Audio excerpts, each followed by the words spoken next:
காவல்துறை வந்து சாதி ரீதியான குறிப்பாக தலித் மக்கள் மீது நடக்கிற இந்த வன்முறைகளை வந்து எப்படி கையாளுறாங்கன்னா ரொம்ப மெத்தன போக்கு தான் இருக்குது. கிட்டத்தட்ட எல்லாரும் அப்படி இருக்காங்களான்னு தெரில. ஒரு திருநெல்வேலி டிஸ்ட்ரிக்ட் சவுத் டிஸ்ட்ரிக்ட் எடுத்துன்னா காவல்துறையை வந்து காக்கி சட்டை பேருக்கு தான் போடுறாங்க. சாதி சட்டை தான் அவங்க அணிஞ்சிருக்குது எல்லாமே. காக்கி உடைய கட்டிடலாம்.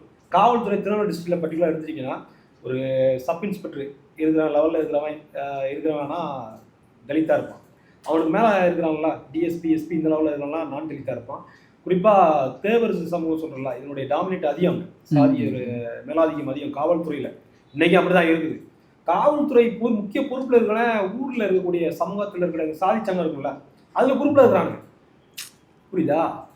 டியூட்டியில் லைவாக டியூட்டியில் இருக்கிறான் அவன். அந்த சாதி சங்கம் இருக்கக்கூடிய குரூப்பில் இருக்கிறான், அவன் தான் அட்மினாகவும் இருக்கிறான். ஸோ இவங்க தான் இப்படி இருக்கிறாங்கன்னா இப்போ இவங்க ஸ்டேஷன் லிமிட்டில் இருக்கக்கூடிய ஒரு இடத்துல இந்த மாதிரி சிசிடிவி குடும்ப பிரச்சனை நடக்குதுன்னா இவன் எப்படி வழக்கு பதிவு பண்ணுவான்?